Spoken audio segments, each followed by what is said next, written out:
안녕하세요. 오케이 공인중개사 전소장입니다. 대부분이 이제 재개발, 재건축이죠.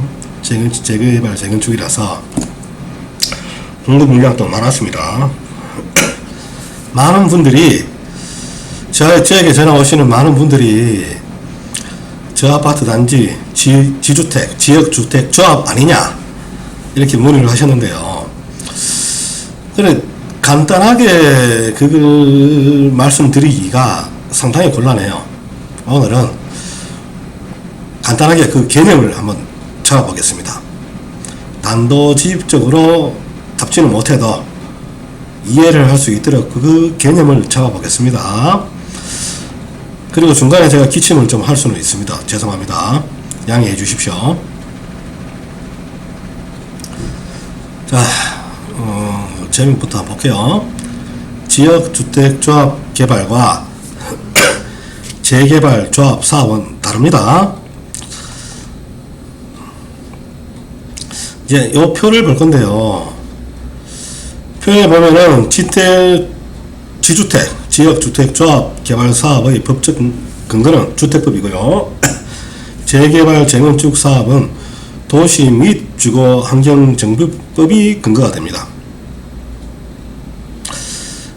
그리고 이제 표를 제대로 보겠습니다. 좀 작은 것 같아요. 좀 키워볼게요. 네.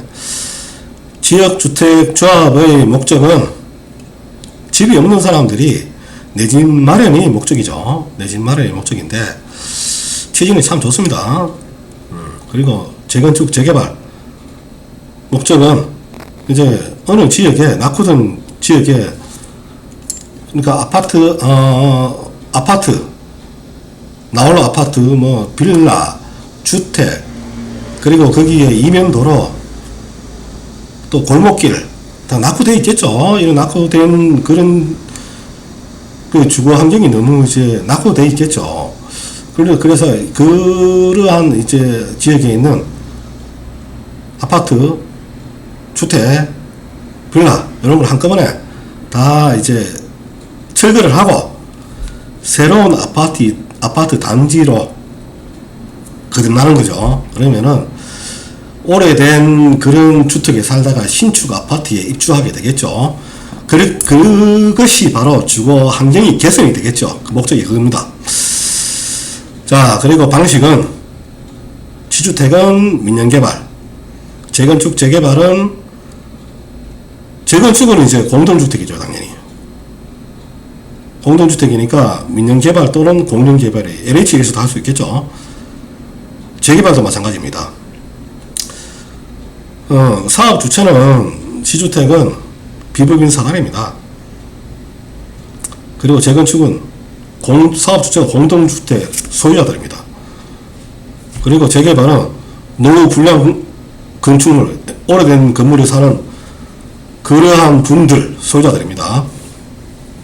그리고 조합원의 자격은 지역주택조합은 동일한 시군지역에 6개월 이상 거주를 하셔야 되고요. 또 무주택, 집이 없거나 85제곱미터 이하 1주택만 소유하고 있었어야 됩니다. 85제곱미터는 거의 뭐 32평 이하가 되겠죠. 그리고 재건축, 재개발은 조합원의 자격이 딱히 뭐 결격 사유는 없습니다. 정비구역 내 토지 등 소유자면 됩니다. 이분들이 팔면은 또 새롭게 매수하시는 분들이 또 정비구역 내 토지 등 소유자가 되겠죠. 조합 운영은 지주택은 업무 대행사가 합니다. 통상적으로. 재건축, 재개발은 정비사업 전문관리업체가 합니다. 그렇기 때문에 전문적인 관리를 받을 수 있겠죠.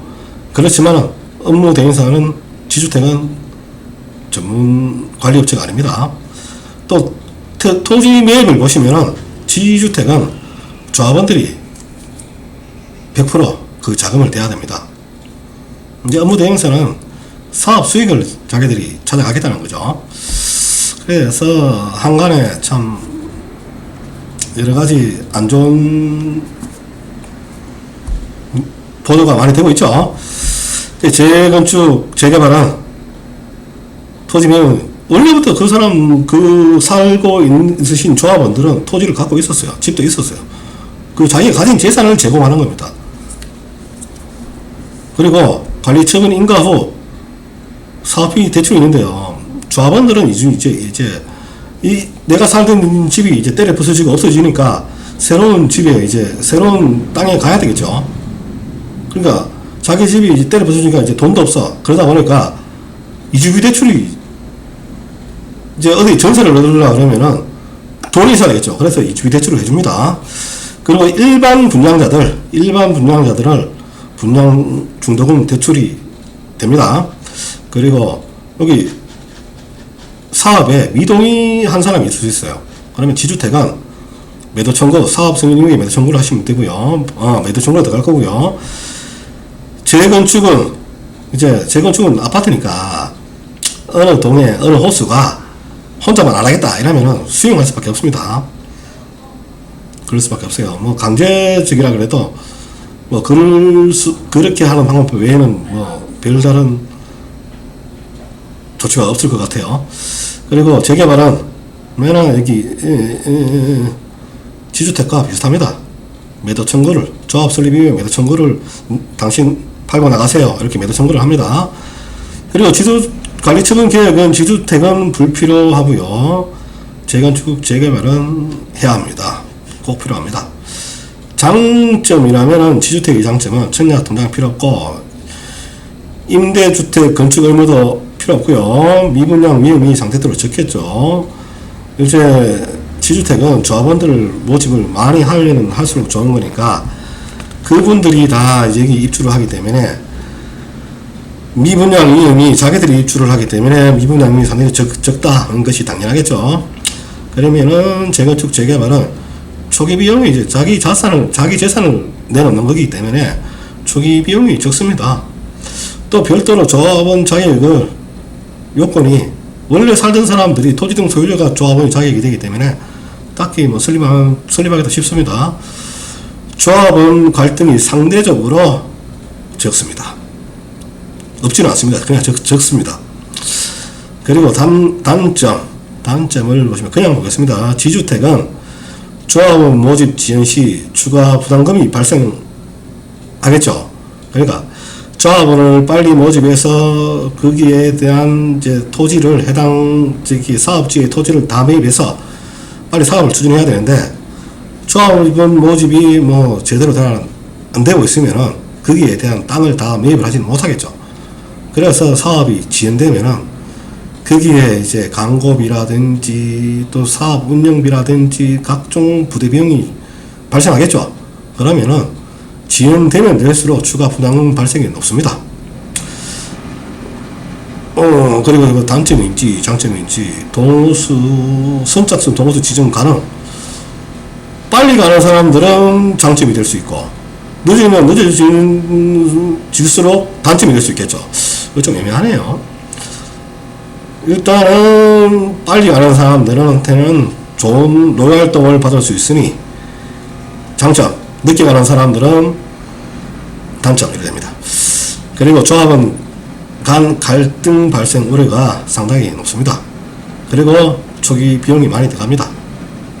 그런데 재건축 재개발은요 동호수 지정 불가. 선착순 아무리 빨리 가더라도 동호수 지정을 할 수 없습니다. 오로지 민주주의적 방식으로 추첨으로만 가능합니다. 그러면요 이제 본론에 들어가서요 사업 방식의 차이를 보겠습니다. 제가 이게 냉방병이 좀 있는 것 같습니다. 기관지가 좀 안 좋아요. 기침을 하더라도 양해해서 들어주세요.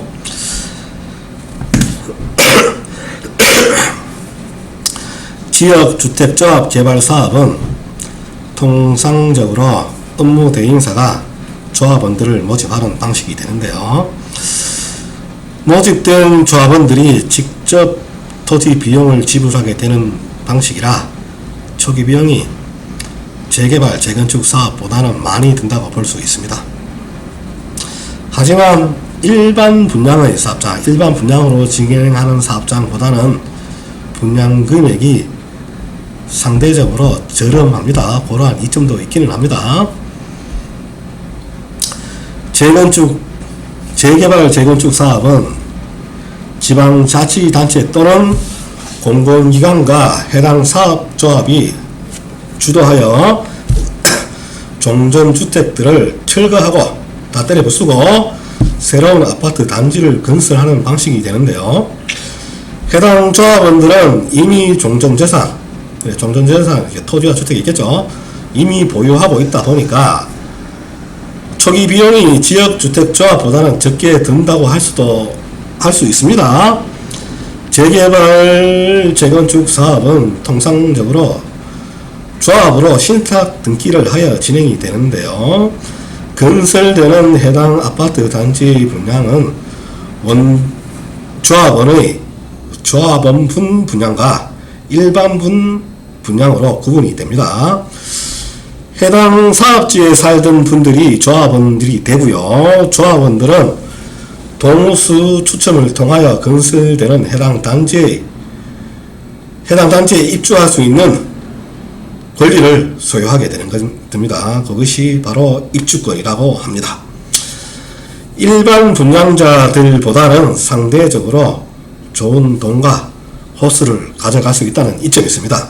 그러니까 통상적으로 조합원들이 로얄 호수를 가져가십니다. 원조합원은 일반 분양 금액보다는 상대적으로 또 저렴합니다. 저렴하게 분양을 받습니다.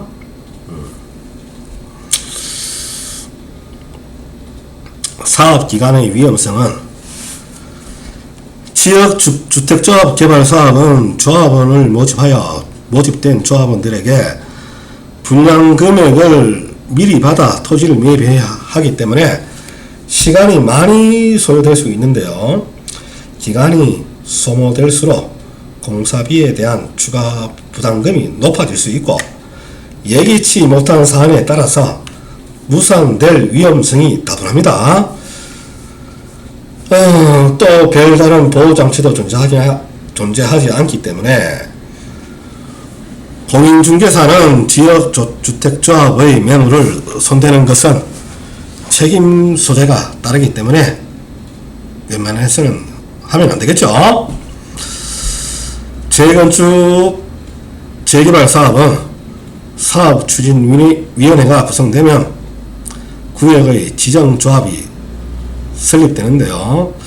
원조합원의 이주를 마치면 해당 사업지의 주택을 철거하고 공사가 진행이 됩니다. 해당 시군의 신축 아파트 공급량에 따른 시장성에 따라서 사업 기간이 달라질 수 있겠죠. 이제 신축 아파트 공급량이 부족하다 하면은 당연히 사업성이 좋겠죠. 그러면은 사업을 빨리 하자, 신속하게 할 것이고, 신축 아파트 공급 물량이 다른 쪽에서 엄청 많아요. 신축 물량이 뭐 여기저기 엄청 많아요. 그러면 사업성은 당연히 나빠진다고 예상을 하기 때문에 사업의 신중성을 기해야 됩니다. 사업 진행이 느려질 수밖에 없을 것 같습니다. 사업 수익성의 비교. 지역주택조합 개발 사업은 대행사가 조합원들을 모집하여 조합원들이 해당 사업 자금을 직접 부담하다 보니까 일반 분양 아파트보다는 저렴하게 내 집 마련을 할 수는 있겠지만은 애석하게도 사업이 성공된 사례가 극히 드물어서요. 지자체에서는 권장하지 않는 사업이라고 할 수 있습니다. 대구 범호 등의 모 아파트는 지주택인데도 사업이 참 성공이 됐죠. 그런데 거기는 조합원의 자액을 이제 사고 파는데 문제가 좀 있었다고 소문이 있습니다. 거기까지만 이야기하고 넘어가겠습니다. 재건축 재개발 사업은 해당 사업의 비료율이 높아지면 조합원들이 분배받을 수 있는 이득도 높아지는데요. 관리처분 계획을 수립할 때 원조합원들의 종전재산에 대한 감정평가를 하고 동호수 추첨 이후 준공인가 전에 조합원분 분양계약을 체결합니다. 그러니까 조합원들 분양계약은요, 동호수 추첨을 하고 아파트가 완공되기 전 준공인가 전에 그 일정한 기간 안에 계약을 체결합니다. 그래서 이제 준공이 다 돼가기 얼마 남지 놓지 않고 분양계약을 체결하는 경우도 있고요. 동호수 추첨을 하자마자 분양계약을 체결하는 경우도 있습니다. 그리고 동호수 추첨 이후 중에는 이제 준공인가 전에 조합원들이 이제 계약을 하려면은 이제 종전자산에 대한 권리가액을 책정해야 되겠죠. 책정해야 되는데, 권리가액이 보통 이제 감정가보다는 높아지는 게 통상적입니다. 따라서 높아진 권리가액만큼 조합원분 분양 금액에서 앞으로 내야 할 추가 분담금은 줄어들게 되겠죠. 일단은 권리가액이 높아지면 좋습니다. 그리고 조합원분 분양계약은 동호수 추첨 이후 분양인가 전까지는 하게 되는데요. 조합원들의 분양자산에 대한 권리가액의 책정 때문에 해당 사업지 시군의 부동산 시장성에 따라서 조합원분 분양계약을 하는 시기가 달라질 수도 있다. 아까 말씀드렸죠. 해당 사업지 분양이 성공적으로 완판되었다면 분양계약을 신속히 추진될 수 있겠죠. 그러나 분양이 성공적으로 완판되었더라도 조합과 조합원 간의 갈등으로 분양계획이 늦을 수도 있습니다. 분양이 실패하여 미달이 되었다면 해당 사업지의 비례율 문제로 조합원분 분양계약을 늦출 수도 있습니다. 분양은 완판되었지만 공사기간 중에 부동산 시장의 하락 및 거기다가 물가까지 인상되었다면 시장성이 달라졌겠죠. 그러면 조합원들의 분양금액에 대한 추가 분담금 외에 추가 공사비 부담의 갈등도 또한 있을 수 있습니다. 하지만 일반분 분양권은 분양금액이 이미 확정이 되어 있기 때문에 비례율에 따른 권리가액 또는 시장성의 변화에 따른 공사비 부담의 위험은 전혀 없다고 봐도 됩니다. 지주택과 재개발 사업 개념을 구분하시는데 도움이 되셨다면 구독과 좋아요를 부탁드립니다. 이 내용은요, 제가 이제 쓴 네이버 블로그 포스팅 내용입니다. 네이버에서 전소장의 한금알 재테크를 치시고요, 들어오시면 카테고리에서 부동산 실무로 들어가시면 본 내용을 확인할 수 있습니다. 부동산에 대해서 알려면 기초부터 잡아야 합니다. 요 몇 번만 정도 하면은 개념을 쉽게 잡을 수 있습니다. 많은 분들이 이 기초를 안 잡고 그냥 오로지 부동산 투자해, 그것만 이제 들으려고 그러한 강의만 하는 강사님들을 찾아다녀요. 그래서 제가 이렇게 중개업을 하는 지역에 와서 투자 매물을 찾아요. 그래서 한 번씩 뜬금없는 말씀을 하시기는 합니다. 그러한 개념부터 잡고 부동산 투자를 하는 게 안전합니다. 굉장히 안전합니다. 부동산 투자 무분별하게 하시면은 언젠가는 큰 코를 다치게 될 수 있을 겁니다. 다음에는 분양권도 모르면서 부동산 투자하지 마세요. 조금 딱딱하네요. 죄송합니다. 이러한 주제로 다뤄보도록 하겠습니다. 전소장이 직접 작성한 정보성 글입니다. 기간지가 좋지 않아서 기침을 많이 한 점 사과드립니다.